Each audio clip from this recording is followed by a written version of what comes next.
Salam, salam sejahtera buat kita semua. Kembali pagi ini kita merenungkan sebagian dari firman Tuhan. Dan sebelumnya kita berdoa. Mari kita berdoa.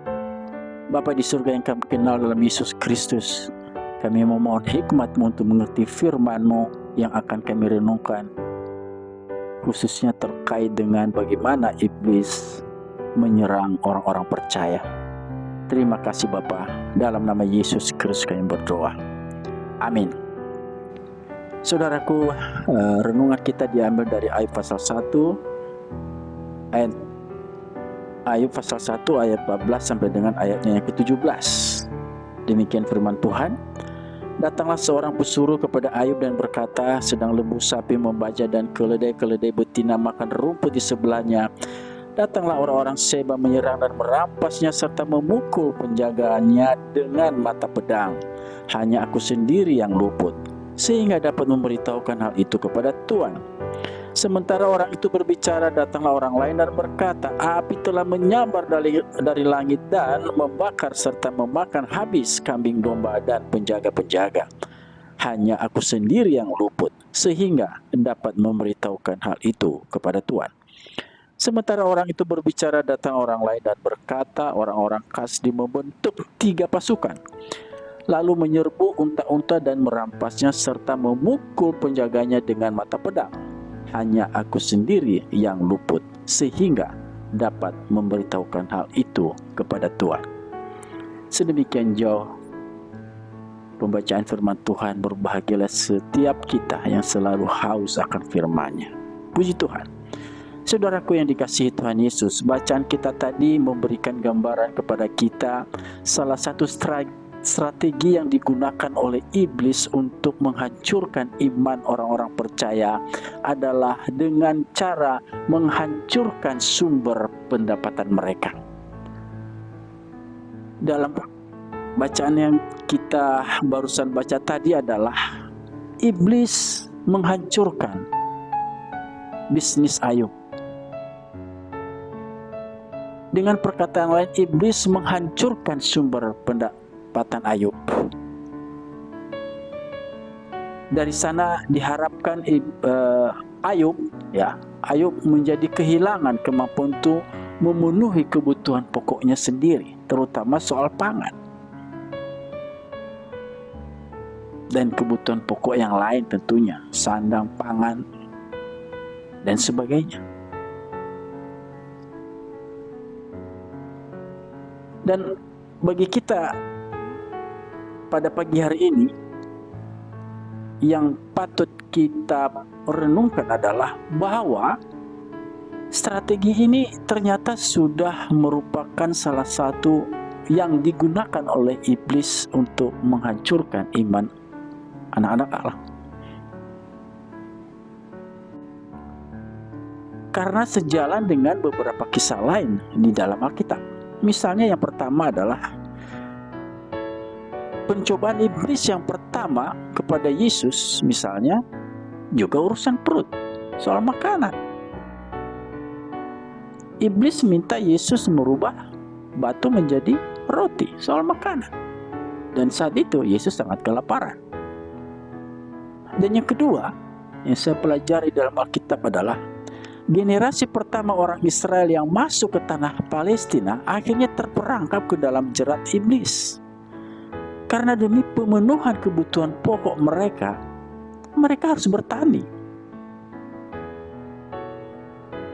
Jadi ceritanya begini, orang Israel itu tidak paham bagaimana menanam anggur dan berbagai jenis tanaman lain. Sehingga mereka belajar dari orang Kanaan bagaimana cara bertani.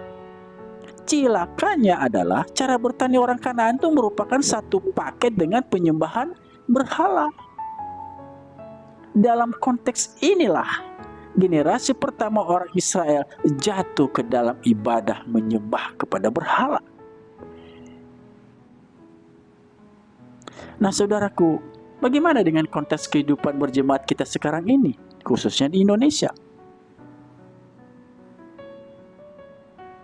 Data menunjukkan bahwa telah banyak fakta, banyak masyarakat yang tadinya merupakan komunitas Kristen setidaknya mereka beragama Kristen kemudian bisa beralih percaya kepada agama lain hanya karena pihak lain memberikan atau menawarkan pemenuhan kebutuhan pokok.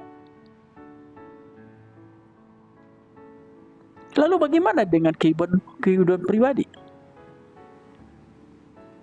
Juga banyak kisah menunjukkan bahwa banyak orang Kristen sangat kesulitan mempertahankan nilai-nilai kebenaran Kristiani dalam melakukan aktivitas pekerjaan, bisnis, atau karir mereka, baik sebagai ASN atau pegawai negeri maupun di dunia swasta.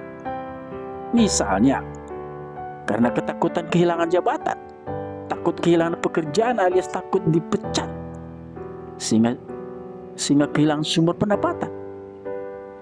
Akibatnya, ia terpaksa mengikuti atau menuruti keputusan atasan atau keputusan perusahaan misalnya, yang jelas-jelas melanggar nilai etika kekristenan. Dan kita harus mengakui bahwa banyak orang yang tadinya percaya kepada Tuhan Yesus, tetapi kemudian beralih iman percaya kepada kepercayaan yang lain.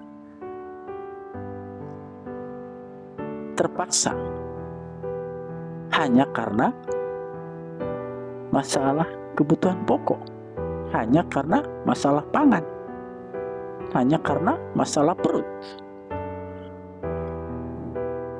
Nah, saudaraku, sehingga pertanyaannya adalah begini, lalu bagaimana sikap kita sebagai anak Tuhan untuk tetap bertahan dalam iman percaya kita kepada Tuhan Yesus? Solusinya Tuhan telah berikan kepada kita. Sebagaimana sabda Tuhan Yesus dalam Matius 6 ayat 33, di mana ia pernah berkata begini, tetapi carilah dahulu kerajaan Allah dan kebenarannya, maka semuanya itu akan ditambahkan kepadamu. Melalui ayat ini artinya Tuhan Yesus telah memberikan kita solusi atau cara bagaimana menghadapi serangan iblis terkait dengan iblis menghancurkan sumber pendapatan kita. Yaitu yang pertama, carilah dahulu kerajaan Allah dan kebenarannya. Artinya apa? Artinya kita harus hidup benar sebagaimana status kita, yakni warga negara kerajaan Allah, masyarakat kerajaan Allah. Dan kalau kita kembali kepada kisah dari kitab Ayub tadi, saudaraku, maka kita mendapat pelajaran yang luar biasa, di mana Ayub tetap bertahan sekalipun sumber pendapatannya hancur belur. Dan yang menarik adalah selama dalam pencobaan itu, sebenarnya Tuhan Allah tidak membiarkan Ayub masih tetap di dalam perlindungan Tuhan. Ini poin yang membuat kita tetap bisa bertahan. Keyakinan bahwa ketika kita dihadapkan pada serangan iblis ini, kita harus percaya bahwa Tuhan melindungi kita. Saya sendiri mengalami pengalaman pribadi, Bapak Ibu. Pertama-tama dulu masih nikah, ya, masih belum punya anak, dan di gereja saya sudah diminta untuk membawa firman. Sejak itu ada satu pengalaman yang sekarang baru saya menyadari itu serangan iblis setelah saya belajar Alkitab lebih mendalam. Dan waktu itu jelas-jelas setiap saya dapat tugas membawakan firman Tuhan, saya jelas-jelas mendengar bisikannya, semacam bisikan kepada saya akan hancurkan pekerjaanmu, saya akan hancurkan pekerjaanmu. Dulu saya abaikan aja bisikan itu, saya pikir mungkin saya halusinasi atau semacam itu. Tetapi di kemudian hari ada konsistensi hal yang sama ketika saya membawakan firman Tuhan. Akhirnya suatu ketika, ya, saya yakin bahwa ternyata itu memang cara iblis untuk menghancurkan anak-anak Allah, supaya kita dihadang, supaya kita tidak boleh menyampaikan berita Injil keselamatan dari Tuhan Yesus. Puji Tuhan, dengan waktu yang begitu panjang, ternyata saya menyimpulkan sekarang ini bahwa itu cara hanya menakut-nakutin. Benar terjadi seperti Ayub ini sampai hancur-hancuran, tapi sebetulnya tidak akan pernah hancur beneran. Oleh karena itu saya senang istilah Alkitab di mana mengatakan iblis itu seperti hanya mampu mengaum-ngaum, nggak punya kekuatan sebetulnya.